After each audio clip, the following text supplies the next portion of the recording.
Bom dia, tudo bem? A mensagem que Deus colocou para mim hoje, ela diz assim: nos planos de Deus não existe talvez, tudo é sim ou não. Senhor, tende misericórdia de nós. Perdoa, Pai, todos os nossos pecados, livra-nos de todo mal, nos afasta de tudo aquilo que não vem de Ti. Nós agradecemos, Senhor, por mais esse dia, pelo alimento, pelas vestes, pelo banho. Aceita, Senhor, essa nossa oração, esse nosso louvor, pois nós Te amamos, bendizemos, adoramos. Somente Tu é o nosso Deus e em Ti confiamos. Fala conosco, Senhor. Eu acredito que em muitos momentos da nossa vida, alguém pergunta algo e nós dizemos: você vai em tal lugar? Ah, talvez. E esse sentimento de dúvida e essa incerteza, quase sempre ela está carregada de um não. Porque muitas vezes nós não temos coragem de dizer para a pessoa que nós não queremos. Simplesmente a gente quer manter aquela boa aparência do bom coração, aquele medo de se demonstrar de um lado, medo de defender aquilo que você sente. E a gente acaba mentindo no talvez. Para Deus é sim ou não, não existe o meio termo. Quem está no meio do termo, está no termo do não. Porque Deus, você pode ter uma certeza. Se você orar, talvez Ele responda, não, Ele sempre vai responder. Talvez as coisas que Deus promete aconteçam, não sempre vai acontecer. Deus, Ele não tem essa natureza da incerteza, esse caráter da dúvida. Isso é uma coisa que a gente sempre fala. Aquele que muito pensa sobre as coisas pode ter uma certeza, com Deus não está. E quem planta e semeia dúvida dentro do nosso coração é justamente o mal. É a presença do mal na nossa vida. Enquanto o Espírito Santo, ele traz uma confirmação. Você percebe que às vezes você quer fazer algo bom ou quer uma certeza, você quer uma confirmação. Você quer que Deus tire a dúvida. Mas se Deus ele já disse, olha, ame, será que eu precisaria de uma confirmação para fazer algo bom? Será que não tem alguma coisa errada na forma que eu acredito ou nas coisas que eu penso? Se Deus disse, olha, perdoando que se é perdoado. Ah, mas eu não sei se Deus quer que essa pessoa em específico. E existe alguma pessoa que ele faz algum tipo de distinção ou diferenciação? Se você olhar uma árvore cheia de folhas, qual folha da árvore é a mais importante? Todas são importantes. Não existe uma folha, ainda que tenha uma que seja maior que todas as outras folhas. Ela sozinha, ela não faz a árvore viver. E é isso que a gente precisa entender. Não é o maior e não é o menor, é todas são, todas. Essa ideia de quantitativo também é da nossa cabeça. E onde tem dúvida, você pode ter uma certeza, o diabo reina. A partir do instante que nós aceitamos, e aceitar, o que é aceitar? Aceitar é parar de questionar. Toda vez que a gente questiona, a gente continua pensando. E não existe coisa mais tola que você pensar no passado. Mas pensar no passado, tem duas formas de você fazer isso. Uma que é sábia e uma que é tola. Forma sábia. Eu penso no passado, em tudo o que aconteceu, uso o que eu aprendi com Deus hoje, uso toda aquela sabedoria para entender a razão das coisas, aprendo com o meu passado e sigo em frente. Maneira tola de pensar no passado. Nossa, devia ter feito desse jeito, mas não fez. No outro dia, nossa, mas se eu tivesse também feito assim, teria dado certo. Mas também não foi. Nossa, e fica revivendo aquele momento o dia inteiro, o tempo todo. A cada pessoa que encontra, reclama exatamente da mesma coisa. E não segue o próximo dia. Ele está sempre preso lá no passado. Puxa, mas se eu tivesse feito... Puxa, mas se... Esse se é igual ao talvez. Ele não existe. Se eu tivesse ganhado em primeiro, mas não ganhou. Se eu tivesse feito, se eu tivesse, se. Ai, talvez eu vá. Ah, não sei. Toda vez que eu escuto esse tipo de frase da boca de alguém que vem carregado de incerteza, É um alerta muito grande. E isso não sou eu que estou falando, não. Se a gente ir lá em Mateus 5, versículo 37, o Senhor diz assim: seja o seu sim, sim, e o seu não, não. O que passar disso vem do maligno. Jesus, ele deixa muito bem claro, olha, se você falar sim que você vai fazer algo, independente do que aconteça depois, é sim. Ah, mas eu combinei com o cara uma coisa e ele fez outra, então não vou fazer. Ah, mas... Meu, é melhor o outro descumprir o que ele disse do que você. O pai da mentira é o diabo, e Deus deixou muito bem claro. Falou, ó, é assim, ah, mas aí eu vou ficar com o prejuízo. Meu, é melhor ficar com o prejuízo e Deus estar do teu lado defendendo a tua causa do que você achar que você ficou esperto. Nossa, sempre por esperto não dá bem. Com Deus é merecimento, não é esperto. É mérito, é diferente. Deus não tá te abençoando porque você é esperto. Porque geralmente gente esperta, ele passa os outros para trás. Do jeito dele. Do jeito dele, mas ele passa. É sempre aquele jeitinho. E de jeitinho em jeitinho vai chegar uma hora que aquele jeitinho vai dar um problemão tão grande.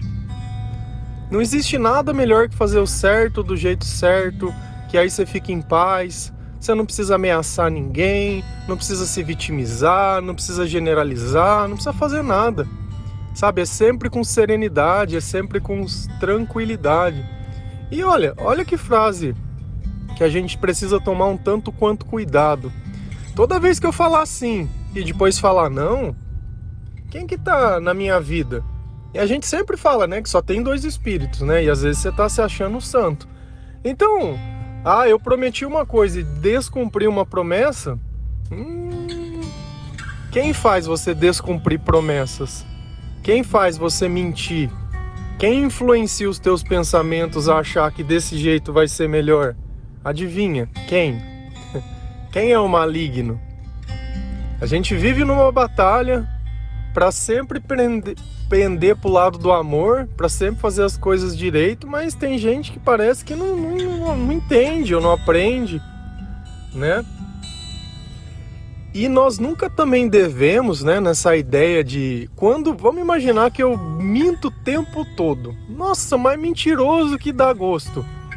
E aí na hora que eu preciso falar alguma coisa séria ou que as pessoas já não acreditam mais em mim, eu preciso jurar ou prometer por alguma coisa.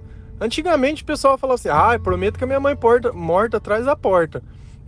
E a gente começa a prometer ou jurar por algo que é maior por Deus. Por quê? Porque a nossa palavra ela já não tem mais valor. Não, eu juro por Deus, você vai ver. Não, mas você acha que isso também é certo? Que quando a gente usa o nome do Senhor em vão, fazendo uma promessa que a gente sabe que não vai cumprir, porque se eu vou cumprir eu não preciso prometer, não preciso fazer nada, é só ir lá e fazer. Mas toda vez que eu tento te convencer que a tua razão está errada, tem alguma coisa de errado é comigo. Se a gente ir lá em Tiago 5, versículo 12, a palavra ela diz assim: acima de tudo, meus irmãos, quando vocês prometerem alguma coisa, não jurem pelo céu, nem pela terra, nem por nada mais. Digam somente sim quando for sim e não quando for não, para que Deus não os condene.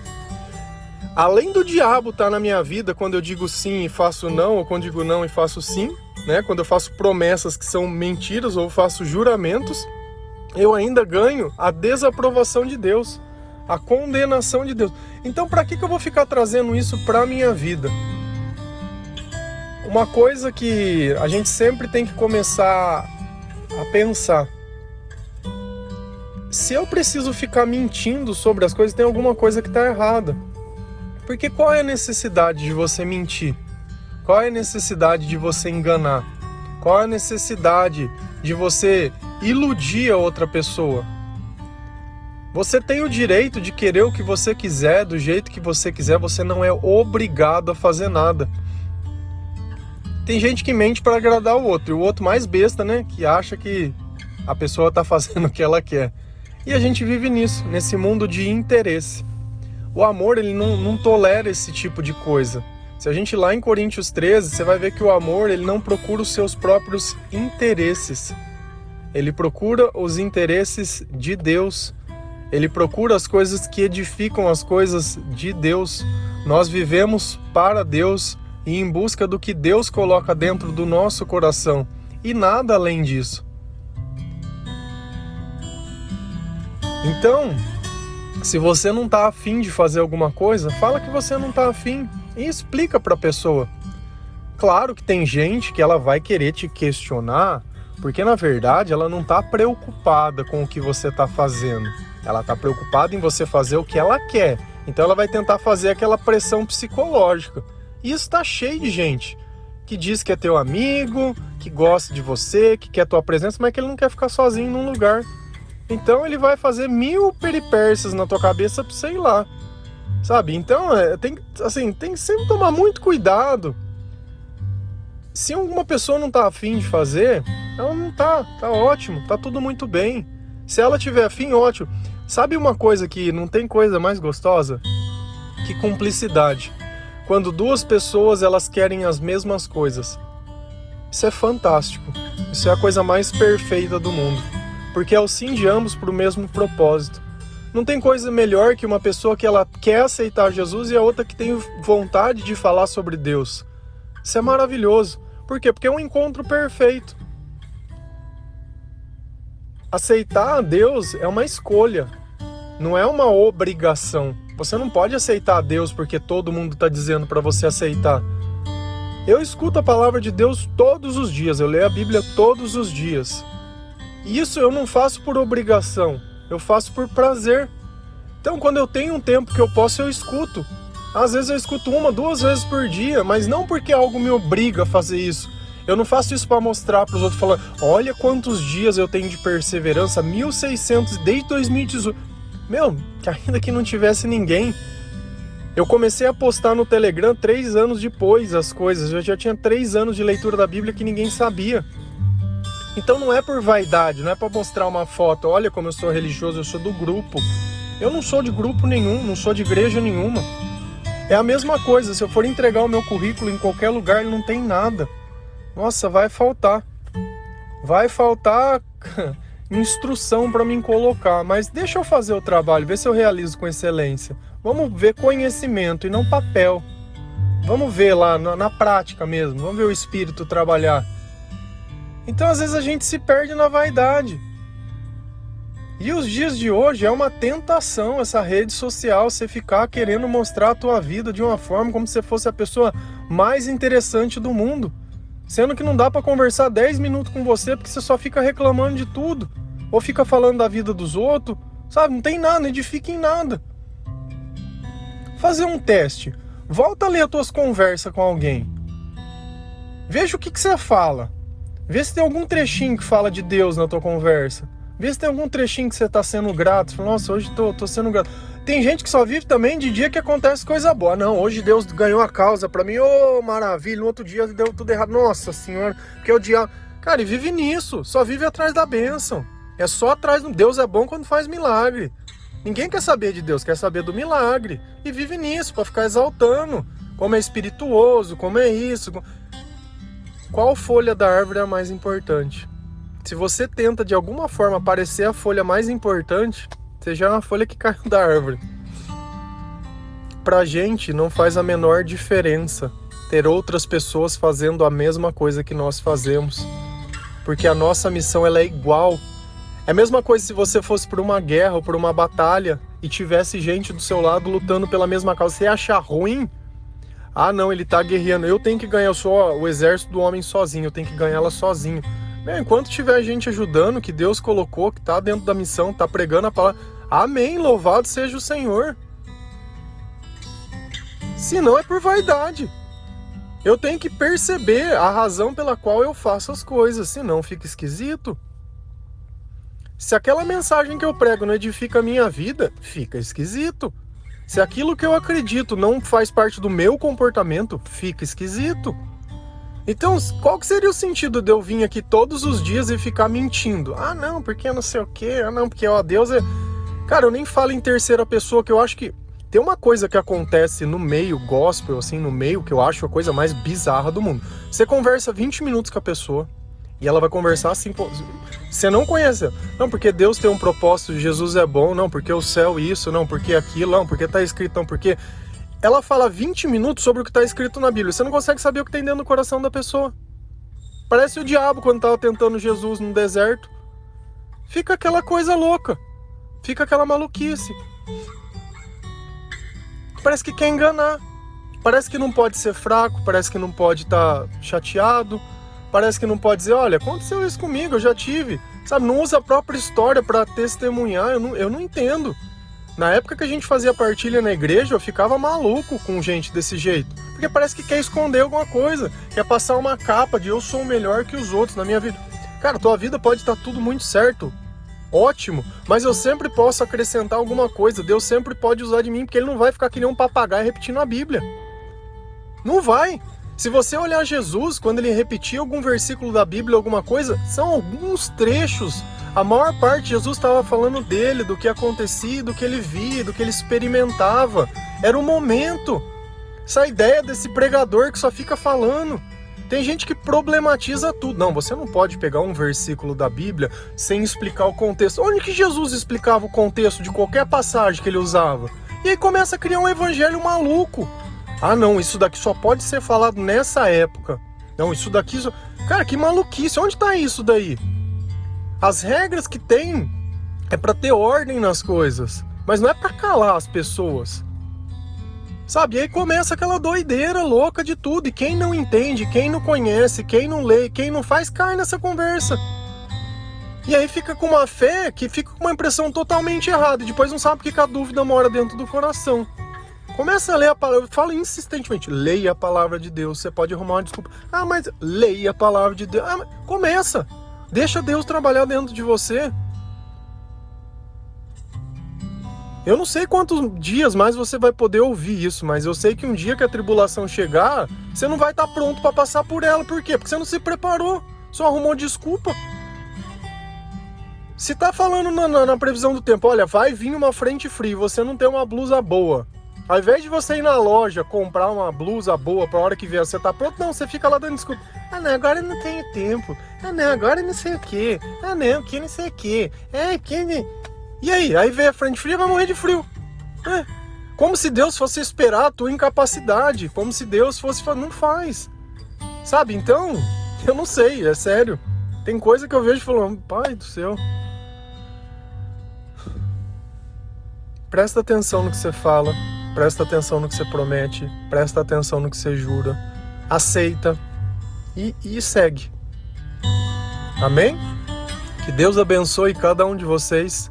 Que o seu sim seja sim, que o seu não seja não, que o maligno vá para longe de você, que você tire todo sentimento de dúvida, que você possa falar a verdade, que você possa discordar, que você possa ser você mesmo, e quem te ama vai te aceitar do jeito que você é. Só que isso não dá direito a você de ser sem educação, de ser uma pessoa que generaliza, de ser uma pessoa que julga, que fica fazendo birra, que dá chilique e que fala um monte de besteira sem necessidade. Fala a verdade, crua, nua e simples, sem ficar carregando de sentimento. Se é Deus que está conversando com você, Ele não vai te julgar. Se é o diabo, deixa ele julgar. Que diferença faz a opinião do diabo? Amém? Deus abençoe. Bom dia.